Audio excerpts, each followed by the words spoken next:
रहे हैं कि एहतजाज खिलाफ चल रहा है। और वो मसला ये है कि ये बहुत बड़ी डेलीगेशन थी, कुछ ज्यादा ही बड़ी डेलीगेशन थी जो आपकी स्क्रीन पे इस वक्त चल रही है ये तस्वीर। एंड मैंने सुना है, बल्कि सुना क्या, कंफर्म्ड है कि ऐसी ऐसी मीटिंग्स इनकी हुई हैं जिधर इनके पास बैठने की जगह नहीं थी।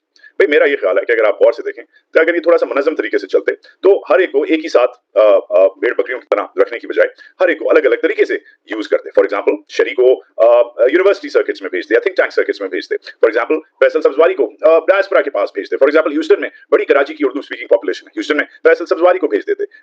थिंक टैंक्स हैं, यूनिवर्सिटीज हैं, साउथ एशिया सेंटर्स हैं, all sorts of options are available. मगर मुझे नहीं नजर आया कि इन्होंने कुछ किया है। इन्होंने डेफिनेटली किया है, देयर इज नो डाउट, जैसे मैं आपको दिखा रहा था, मगर उतना इनका इंपैक्ट मुझे नहीं लगता हो सकता था जितना ये कर सकते थे। एक बहुत हाई पावर टीम थी and some people we didn't hear from at all.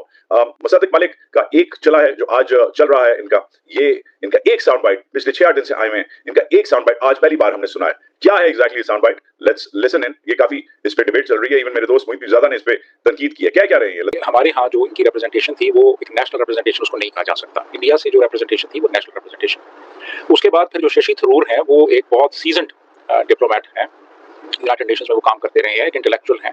उनका जो इंग्लिश एक्सप्रेशन है वो बहुत अच्छा है और वो बड़े एक डिसेंट पोलाइट लेकिन बड़े एक पावरफुल अंदाज में अपनी बात कम्युनिकेट करने की अहलियत रखते हैं। हमारे यहाँ से बिलावल भुट्टो थे जो अभी एक तरह के अप्रेंटिस ही हैं, यानी ये समझ लें कि शहरी रहमान और हिना रब्बानी खर की सरपरस्ती में वो अपनी बातें कर रहे थे। दूसरा ये है इसमें कि जो इंडियन डेलीगेशन है वो वहाँ पे जाके उन लोगों को मिला है जो फैसला साज हैं। मिसाल के तौर पे उन्होंने अमेरिकन जो वाइस प्रेसिडेंट है जेडी वैंस, उससे मुलाकात की, जेडी वैंस से मुलाकात हुई और उन्होंने अपना जो मौक़िफ़ है वो उसको प्रेजेंट किया। बिलावल भुट्टो और शशि थरूर अपने इन विजिट्स के बाद वो अब यूएसए के बाद, अमेरिका के बाद पहुंच चुके हैं यूके और बरतानिया में जो है अब वो अपनी बताएंगे कि भाई ये क्या चल रहा है और देखें हमारे साथ क्या हो रहा है। बिलावल भुट्टो ने ये कहा है कि जो ये आबी जारियत है, यानी भारत पाकिस्तान का पानी नहीं बंद कर सकता, अगर पानी बंद किया तो ये जो है ये एक न्यूक्लियर वॉर की तरफ जाएगा काम। अच्छा, उन्होंने एग्जैक्टली क्या कहा है, मतलब न्यूक्लियर वॉर की तो फौरी धमकी लगाते हैं। सर हमारे पास बम है, हमारे पास जो बम है उसकी धमकी हम बात बात पर लगाते हैं और चलाते नहीं है वैसे, हाँ, लेकिन चलाने देगा कौन? लेकिन हम आपको बता देते हैं कि उन्होंने ये कहा है कि भारत का पाकिस्तान के पानी की फराहमी बंद करना एटमी आबी जंग की बुनियाद रखने के मुतरादिफ है। ये पता चला। वो कह रहे हैं बिलावल के अगर इंडिया ने साडा पानी बंद किया तो बस तैयार हो जाओ, साढ़े हाथ से बम ही ने ओसी चला देने। अच्छा, अब मुझे समझ में ये नहीं आती, अगर पानी बंद किया, अभी आपको पता ही नहीं चल रहा कि पानी तो वो बंद कर चुके हैं, हुक्का पानी वो बंद कर चुके हैं कितने देर का। आपको पता है कि इंडिया ने, अब तो ये भी कहा जा रहा है कि इंडिया ये सोच रहा है कि जो चिनाब है, चिनाब रिवर का वाटर डाइवर्ट करके इंडिया के ही कुछ इलाकों में दिया जाए, राजस्थान, और वो राजस्थान की रेत जो है उसमें उसको गीला किया जाए, यानी कि वहां पे जरा कुछ खुश्की जो है उसको कम किया जाए और बहुत से ऐसे एरियाज हैं जहां पर इंडिया का पानी वो जो चिनाब वाटर है उसको डाइवर्ट कर दिया जाए। इनकी रिप्रेजेंटेशन थी वो एक नेशनल रिप्रेजेंटेशन उसको नहीं कहा जा सकता। इंडिया से जो रिप्रेजेंटेशन थी वो नेशनल रिप्रेजेंटेशन। उसके बाद फिर जो शशि थरूर हैं वो एक बहुत सीजन्ड डिप्लोमेट हैं, यूनाइटेड नेशंस में वो काम करते रहे हैं, एक इंटेलेक्चुअल हैं। उनका जो इंग्लिश एक्सप्रेशन है वो बहुत अच्छा है और वो बड़े एक डिसेंट पोलाइट लेकिन बड़े एक पावरफुल अंदाज में अपनी बात कम्युनिकेट करने की अहलियत रखते हैं। हमारे यहाँ से बिलावल भुट्टो थे जो अभी एक तरह के अप्रेंटिस ही हैं, यानी ये समझ लें कि शहरी रहमान और हिना रब्बानी खर की सरपरस्ती में वो अपनी बातें कर रहे थे। दूसरा ये है इसमें कि जो इंडियन डेलीगेशन है वो वहाँ पे जाके उन लोगों को मिला है जो फैसला साज हैं। मिसाल के तौर पे उन्होंने अमेरिकन जो वाइस प्रेसिडेंट है जेडी वैंस, उससे मुलाकात की, जेडी वैंस से मुलाकात हुई और उन्होंने अपना जो मौक़िफ़ है वो उसको प्रेजेंट किया और उसने उनके मौक़िफ़ की तायीद की और इवन उन्होंने कहा जी कि आपके साथ जो हमारे तिजारती मामलात हैं उसमें मज़ीद पेशरफ्त होगी और जुलाई के पहले हफ्ते तक काफ़ी इसमें चीज़ें आगे की बढ़ेंगी। हमारा जो डेलीगेशन था ये ज़्यादातर थिंक टैंक्स में जाके इन्होंने तकरीरें की हैं। ब्रांड कॉरपोरेशन में गए, अटलांटिक काउंसिल में गए, स्टिम्सन सेंटर में गए, यूएस इंस्टीट्यूट ऑफ पीस में गए। अब ये जो है ये कोई सच फैसला साज इदारे नहीं है, ये थिंक टैंक्स हैं। तो यहाँ पे जाके इन्होंने तकरीरें की। उन्होंने जो है वो अमेरिकन जो समझ लेना एस्टैब्लिशमेंट से जाके डायरेक्ट उन्होंने बात की, जो कि डिसीजन ले सकते हैं अपने तौर पे।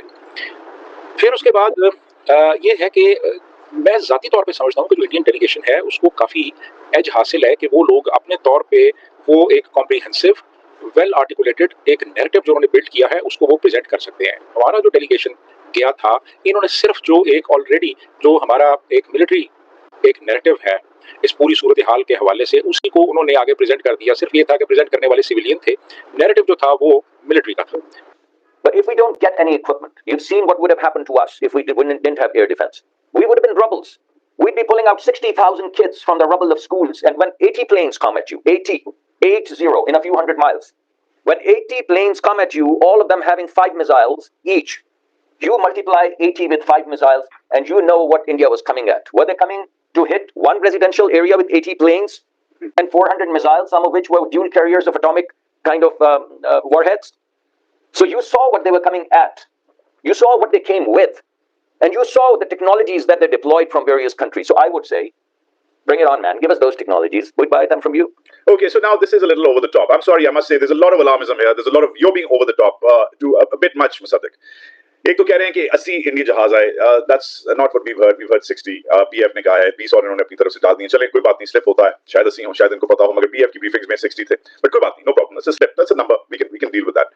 दूसरा इन्होंने कहा है कि atomic dual carriers of atomic weaponry, ये बहुत डेंजरस बात है. ये कहना कि dual carriers of atomic weaponry पे गलत टर्मिनोलॉजी है. ड्यूअल केपेबल हैं उनके मिसाइल्स जो वो यूज कर रहे थे, और ड्यूअल केपेबल का मतलब है कि नॉर्मल बारूद और एटमी बारूद दोनों ये असलहा इनके जो मिसाइल हैं कैरी कर सकते हैं. ये अलार्मिज्म है. ये कहना कि 80 इंडियन जहाज dual carrier of nuclear weaponry, ये थोड़ा सा ज्यादा कर रहे हैं, थोड़ा सा ज्यादा ही खींच रहे हैं. I am pretty sure that Indians were not carrying nuclear warheads when they came in that first attack. एक बात इनकी बिल्कुल सही है कि अगर वो वाकई दहशतगर्दों के कैंपों को टारगेट कर रहे थे तो 80 जहाजों की क्या जरूरत थी, या 60 जहाजों की फॉर दैट मैटर क्या जरूरत थी. मगर जो कहना था उन्होंने वर्ड में कह दिया है अमेरिका को कि हमें वो वेपन्स दो, अपने हमें हथियार दो ताकि हम इनका मुकाबला कर सके. ये पाकिस्तान की पुरानी आदत है, अमेरिका आके हथियार मांगना. आई थिंक इस बार ये वक्त नहीं था कि पाकिस्तान हथियार मांगे. ये बड़ी हमारी एक रेयर मोमेंट थी, एक अच्छा मौका था हमारा कि हम एक्चुअली सिफारतकारी करें, चीजें ना मांगे, मैसेजिंग करें, अपना नैरेटिव सेट करें.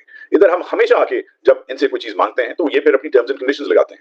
हमें अमेरिका से कुछ नहीं चाहिए, हमें अमेरिका से जो मिलना था वो मिल चुका है. डोनाल्ड ट्रंप ने एक बार नहीं, 2 बार नहीं, 12-13 बार अब कह दिया है कि उसने सीज फायर करवाया है. और वो जब भी सीज फायर कहता है तो उधर इंडिया में आग लग जाती है, बिकॉज उनका जो मौकिफ है, द इंडियंस क्लेम कि कोई सीज फायर जो है अमेरिकन ने नहीं करवाया, पाकिस्तानियों ने तरले करके भीख मांग के सीज फायर हमसे 3:35 पर डीजीएमओ को फोन करवा के किया है.